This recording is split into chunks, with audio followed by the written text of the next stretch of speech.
On December 17th, 2018, the microblogging site Tumblr died. While the website is still up and mostly functional, it had made a single solitary decision that has since costed astronomically. As I write this, it's less than half a year later, and the site has already lost at least a third of its user base, and the site's usage continues to decline day by day. I can feel confident in saying that Tumblr will not live to see the next decade. It may still be online, but it will probably be regulated to the back corners of the internet, where it will largely be forgotten. The next MySpace, if you will. However, this time it wasn't a new up-and-coming website that killed Tumblr's relevance. Tumblr's death came largely from a self-inflicted wound. In the weeks leading up to December 17th, Tumblr came right out of the gates in a post, where they said that they were going to ban all adult content, no matter how old you were. Adult content, in this context, means pornography. Photos, videos, illustrations, or anything that depicts a sexual act. It goes by the colloquial term, not safe for work, or NSFW. Many of the standards the site set forward are confusing at best. According to Tumblr's own standards, nudity found in art, such as drawings and other illustrations, were allowed. However, if you ask a computer, the only difference between a pornographic drawing and artistic nudity is your hypocrisy. More on that later. The most infamous standard is that female-presenting nipples specifically were banned. This is terminology that the website itself used, and it's a great indicator with the main problem of Tumblr's adult content ban. Banning female-presenting nipples only is not possible. According to the internal logic and culture of Tumblr overall, it is up to any individual person to determine what they themselves present as, at any given time. And that's just for people taking actual photographs themselves. How can you determine what a drawing, or even someone that an actor is playing, presents themselves as, considering that these characters aren't real? With a loophole that easy to exploit on the face of it, it was very clear that this adult content ban was doomed to fail from the start. And that's not even talking about the less surface-level problems. Tumblr has a reputation for being very left-leaning, the most out of any commonly used social media platform. However, it was largely an open secret that the thing that most people use Tumblr for was its erotic content. The fact that they have lost so many users since their adult content ban is definitely evidence that there is merit to this myth, as Tumblr's infrastructure has never really been the best for microblogging. If you want to find something that somebody posted to their Tumblr 2 months or even 2 weeks ago, and that person posts frequently, good luck with that. You'll either have to search through the mess of an archive that might maybe possibly give you a clue as to what you're looking for, or you'll have to start at the most recent thing that someone posted and scroll your way back. A lot of Tumblr blogs also keep loading their backlog onto their same page, so if you bookmark a page and come back to it, then you have to start your search all over, from the beginning, the most recent post. The archive feature also has very limited use. If someone has posted 2 pictures on one post, the archive will only show the first picture, and some people use tags. Most people don't. It was never the overall website design that attracted people to Tumblr,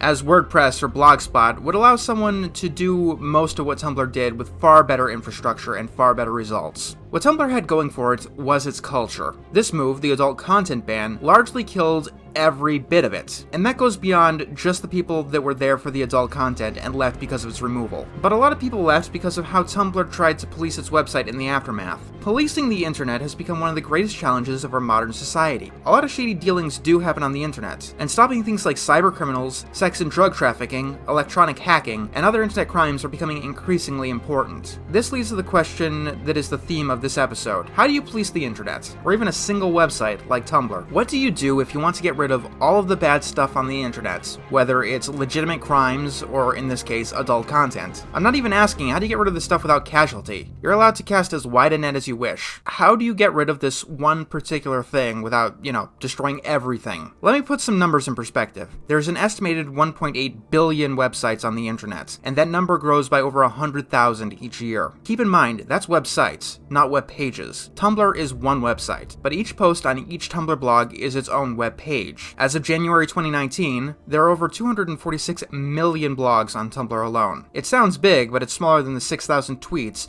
or 2 million emails sent every single second, or the 1,200 million terabytes of data on just Google, Amazon, Microsoft, and Facebook combined, or the 300 300 hours of video uploaded to YouTube every single minute. In the grand scheme of big numbers, Tumblr's number is actually relatively small. Right now, there are 5 different ways that people are trying to police the internet with these big numbers in mind. The first is human moderation. The benefit is very obvious. Going back to Tumblr's desires, only a human is ever going to be able to figure out the difference between artistic nudity and a pornographic drawing, because the distinction only really exists in opinions. Humans can give the most one-on-one dedication. If a human is directly controlling what's going on, there will be some kind of consistency. Whether that's a good thing or a bad thing largely depends on the moderator, though. And of course, there's far less chance of getting swooped up in false positives that algorithms tend to produce. There are plenty of problems with human moderations, though. The most obvious one is that the scale is absolutely impossible. If my math is correct, to manually go through all of the currently existing Tumblr blogs, it would take about 860 years if you checked each blog for only a minute. And keep in mind, some people have been posting for years and years. That's just for a quick check. On websites like YouTube, the comments under the 300 hours of videos being posted every single minute are now coming under scrutiny. It would take about 100,000 employees to make even a reasonable attempt to catch up, ignoring the comments and ignoring YouTube's backlog of videos, which consists of hundreds of thousands of terabytes of data. Literally years of footage. Also, being a human moderator does have legitimate risk. It's not all about searching for copyright infringement or racist assholes. Former human moderators have actually taken litigation against Facebook because they have begun suffering from symptoms of post-traumatic stress disorder and other anxiety disorders. It's not just mean people on the internet that they need to deal with. They can come across videos of violent murders, suicides, beheadings, terroristic recruitment videos, animal violence, sex crimes, and anything else that sick assholes upload to the internet. Recently, the Christchurch shooter live-streamed his act to Facebook, and millions of copies of the same video have spread all around that website alone. And as a human moderator, you can't get away with telling yourself that it's Hollywood magic, because this is reality, the reality in which you live in. Real-world police get specialized training for this kind of thing. Human moderators tend to be unpaid volunteers. And let's not forget the other issue. Humans are humans. Humans have their own social and political baggage. They have double standards, or they may even have no standards. And humans are prone to making a lot of mistakes. If one human moderator gets annoyed by a meme, well, they'll keep targeting that meme and its banning de facto becomes the rule. The worst example of direct human moderation comes from Reddit. Many moderators there end up taking over subreddits and turning them into echo chambers, banning anything that might try to break those echo chambers. Moderating the internet is not a job for humans, at least not directly. That brings us to the other main choice: algorithms. A static algorithm tends to be reliable for exactly what you want it to do, and that is all that it is good at. If you want to ban a copyrighted character, for example, say you are China and you wanted to ban Winnie the Pooh, you could program an algorithm that will block any showings of that character fairly accurately. It can comb through entire websites with speeds that humans cannot imagine. However, the problem with algorithms is that humans are very good at adapting, and static algorithms do not adapt. You can take Winnie the Pooh, recolor it blue, and start calling it Blinny the Blue, and the static algorithm won't detect it. It would need to be updated manually. Many people get around YouTube's copyright matching algorithm by rotating the screen, zooming in, or adding other similar effects like snow on the screen. And algorithms are easily hacked to the user's own benefit. When YouTube's attention algorithm only counted views, people made misleading thumbnails and title cards which worked to get the views. A static algorithm is incredibly easy to figure out and bypass, even if you don't understand the technical side of algorithms. Just figure out exactly what's being blocked and use a little creativity to subvert it. Static algorithms also have an issue of false positives. A fan animation may be a bit too similar to the actual animation and get copyright claimed. A dog dressed up like a bee might be seen as a bee by the algorithm and ends up being ignored when the algorithm was programmed to get rid of all pictures of dogs. Really, the only thing that a static algorithm has going for it is scale, and that's only in the present. When you have a user base of 450 million people, a good chunk of those people is going to learn exactly how to manipulate that algorithm and sidestep it. If you want an algorithm to truly be effective, you need to update it constantly, which is why Tumblr employed a learning algorithm. As I've discussed before, learning algorithms are computers that have an end goal and they learn from their mistakes as they do so. One of the most popular uses of them is to have a computer learn how to beat a video game, such as Super Mario Bros. Or the Impossible game, and they are very good at that specific thing. This is because the target that they are programmed to reach is static. The objective of a game like Super Mario Bros. Never changes, and the enemies and the obstacles are in the same place no matter how many times that you play. Human interaction is not static. What certain words, gestures, and behaviors means are different at different times. In the United States, for example, putting up your index and your middle finger is known as the peace or victory sign. In the UK, and many other countries, this is an obscene gesture, on the level of flipping the bird. But it's largely the same gesture. It just depends on the context, and context is something that a computer generally cannot see. When a computer comes across friends playfully insulting each other, as friends do, the algorithm has to make a choice, a false positive or a false negative. Remember Tumblr's ban on female-presenting nipples? There is no way for a computer to learn how the subject of a photograph presents themselves as, unless they are specifically told for each individual subject, which isn't going to happen, especially in the case of fictional characters. If an insult can sometimes be a good thing, if the difference between artistic nudity and pornographic nudity is an opinion, where the answer keeps changing depending on individual context, a learning algorithm cannot be used to obtain the answer. Computers need a clear, concise, and consistent target. Human interaction is none of those things. Not to mention that learning algorithms may be more hackable than static algorithms. In 2016, Microsoft released a bot called Tay, who was supposed to be an AI reminiscent of a typical millennial. They released Tay to Twitter and several other platforms. She was given a learning AI that was meant to help her understand conversations. She was able to speak in text, meme, and emoji, and Microsoft apparently had high hopes for her. And when the denizens of the internet learned this, they pounced. In the span of 16 hours, various trolls from places like 4chan had learned about this bot and trained it to become a genocidal maniac, taking advantages of the vulnerabilities in its learning algorithm, and the bot was forced to be retired, all in the span of 16 hours. Now imagine if somebody wanted to alter a learning algorithm that was supposed to block certain people, or track down cyber criminals. If an algorithm has a moving target, it tends to be confused and not very accurate. If a learning algorithm is fed incorrect information,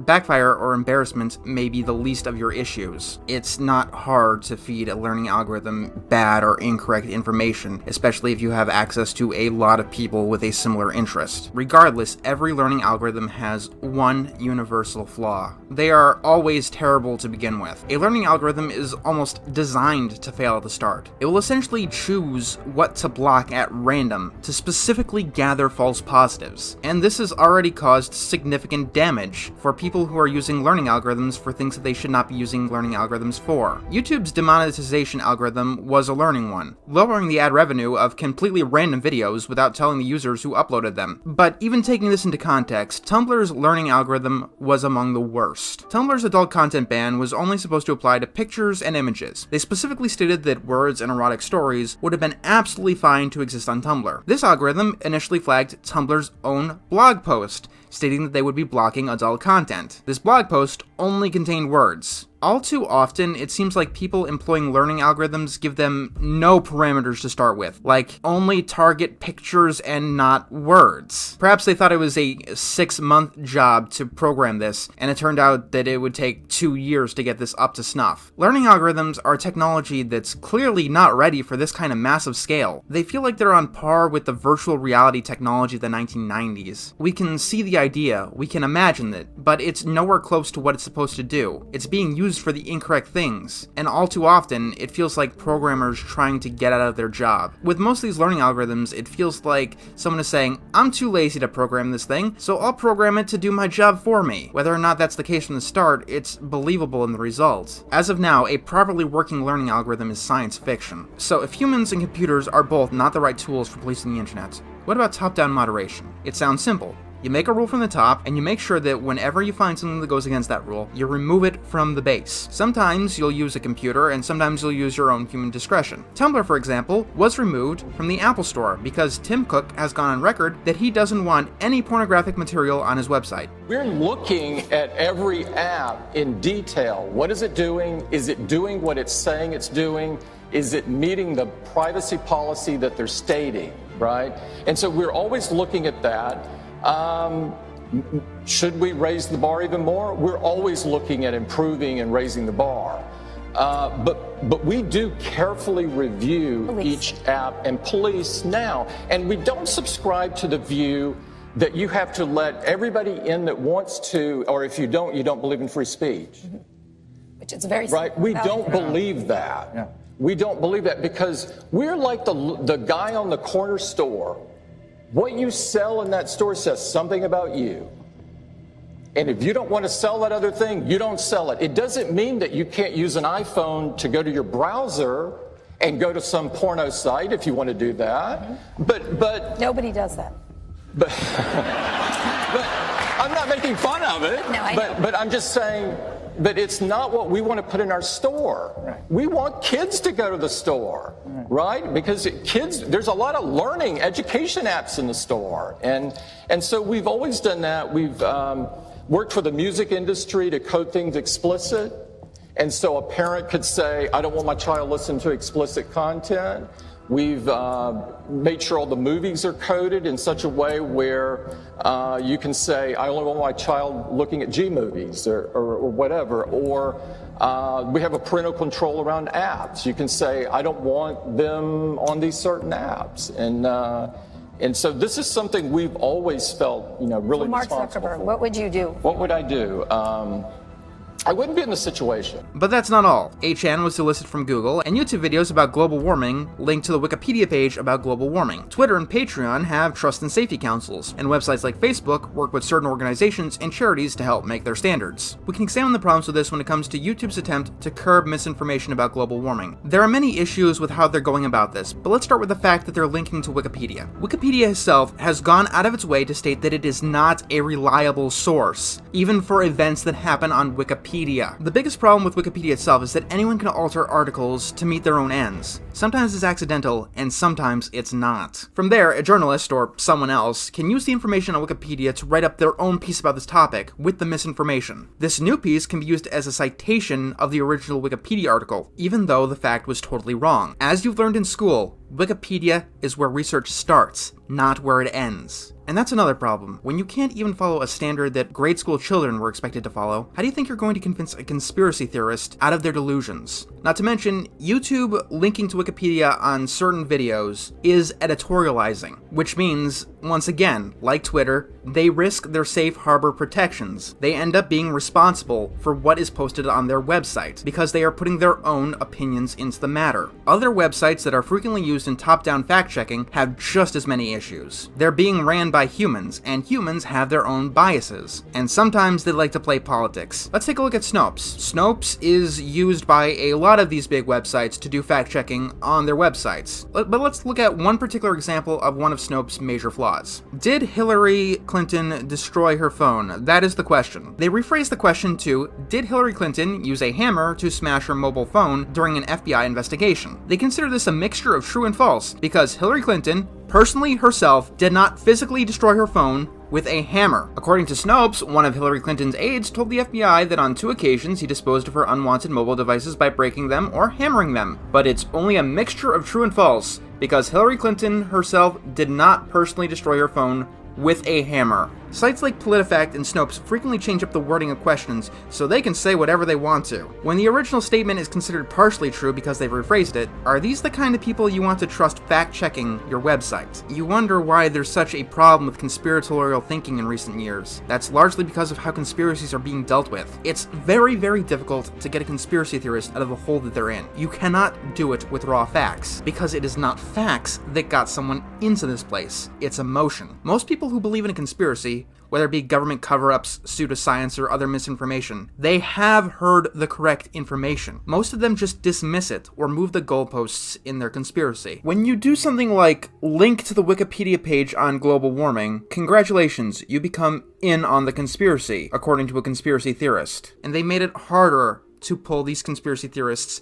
out of their delusions. This leaves us with a few other problems when talking about conspiracy theories in general. Why, in my opinion, is it a bad idea to just outright ban conspiracy theories from your platform? The first and most problematic is that everyone is prone to conspiratorial thinking. Even the people who have taken it upon themselves to give us the correct information whenever a conspiracy theory pops up. After Steve Jobs, the creator of Apple, was diagnosed with pancreatic cancer, he decided to reach out to alternative medicine and resisted the orders of doctors. That was his choice to make. But would you want someone with a mindset like that to be able to dictate to you what a conspiracy theory is? People can believe all kinds of insane things. And just because someone is in charge of Apple, Google, Twitter, or Tumblr doesn't make them immune to this. And someone working at YouTube or Twitter or Facebook could just as easily link people to misinformation about vaccines if somebody there truly believed that they were harmful. And what of the politically correct conspiracy theory? Ever since the 2016 United States election, people all over all of the big social media sites believed that the president colluded with Russians during the election. Whether this is true or not, it's the technical definition of a conspiracy theory. Now we are getting information that it was unlikely to be true, but that's besides the point. It was, by the technical definition, a theory about a conspiracy. It had all the hallmarks of one. A government cover-up about the people in power being shady and manipulating the general populace. And let's not forget the final issue with policing conspiracy theories. Not all of them are false. If you want to take a stand against these kind of things, sooner or later, one of these conspiracies is going to turn out to be true. And by hiding all the speculation, you may be enabling very shady actors to get away with their crimes. What happens when criticism of, say, Google becomes a conspiracy to Google's algorithms? On November 16th of 2018, Tumblr was removed from the iOS App Store because of one of these attempts to police the internet. I want to be clear, as far as I can tell, this is the reason. The common belief is that child pornography was found on Tumblr, and Tumblr hasn't done enough to stop it. However, Tumblr has specifically denied this accusation. In their own words, let's first be unequivocal about something that should not be confused with today's policy change. Posting anything that is harmful to minors, including child pornography, is abhorrent and has no place in our community. We've always had and always will have a zero tolerance policy for this type of content. To this end, we continuously invest in the enforcement of this policy, including industry standard machine monitoring, a growing team of human moderators, and user tools that make it easy to report abuse. We also closely partner with the National Center for Missing and Exploited Children and the Internet Watch Foundation, two invaluable organizations at the forefront of protecting our children from abuse. And through these parameters, we report violations of this policy to law enforcement authorities. We can never prevent all bad actors from attempting to abuse our platform, but we make it our highest priority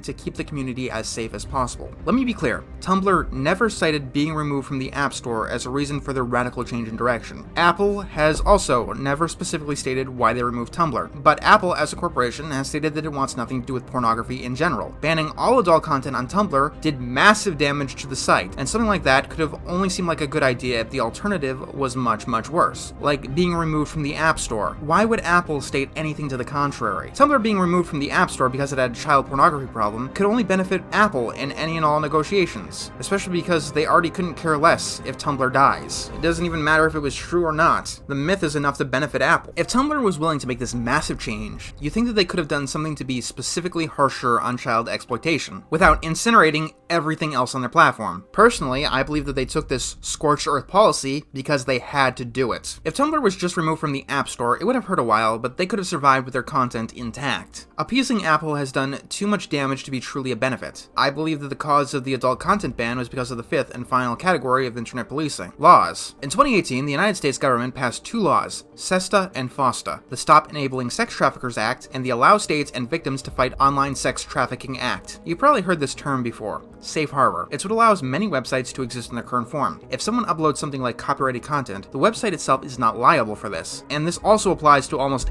any crime committed on a website. SESTA and FOSTA were the first laws that began to strip away safe harbor protections. If a third party posted ads for prostitution on, say, any one of Tumblr's 450 million blogs, Tumblr itself could be found liable for this. This includes ads for consensual sex work. The goal of the law was obvious: stop sex trafficking and prostitution rings. What actually happened? Many websites took very big, sweeping steps so that they didn't get in trouble, and very little was actually done to stop sex trafficking. Because, first of all, this anti-sex trafficking law does not target sex traffickers. It only targets the place where sex trafficking happens. To put this into a real-world context, it's as if you were robbed in a store by a deranged psychopath, and the law determined that the store owner was also guilty of this crime as well. In the way that the law is written, websites are specifically encouraged not to moderate for this activity. According to the letter of the law, moderating against sex trafficking is not a defense against this law. If you knew that there was sex trafficking on your website, you are guilty. And if you are moderating for sex trafficking, well, obviously you know that there is sex trafficking on your website. So what do you have? Websites like Craigslist removing their personal section, YouTube removing sketchy comment sections altogether, and Tumblr removing all adult content on their website. And if sex trafficking does show up on any of these websites, which it probably still does because it's impossible to to remove anything from these websites, the platforms need to be less compliant for their own protection. The law requires them to avoid knowledge of how their platform is being used. SESTA and FOSTA are classic examples of feel-good bills, the ones that have very moral-sounding names and intentions, so you sound horrible if you protest or vote against them. Combine that with a law that addresses the internet, and you have a perfect storm of disaster. This law is likely to do what the law did to pirated materials. People are going to start opening shadier websites in countries that don't care about American laws, and away from sites where the crimes are at least visible and prosecutable. The problem is worse here because this law isn't about stolen music. This law is about the victims of sex trafficking, which are now harder to discover, and that's on top of the more minor everything else. Because of these changes, a lot of good people have found themselves in an uncertain position due to the after effects of it. Many very talented artists have made a home on Tumblr before this happened. One of them is Sleepy Corvid, the person who drew the title card for the Technocracy series. Some of them have found their main home online falsely flagged as adult content, and even more of them have had their audiences flee because of Tumblr's mismanagement. The common response is these people should get a quote-unquote real job, but doing things online does not make these jobs not real. People who would say that an artist using an online platform like Tumblr or DeviantArt doesn't have a real job, would you say the same thing towards a caricature artist at a fair? Would you say that they don't have a real job? The people who make their careers online aren't just vloggers. There are chefs, teachers, artists, singers, comedians, actors, programmers, journalists, filmmakers, artisans. Just because someone does something online doesn't magically make the work or talent they need to have to be successful less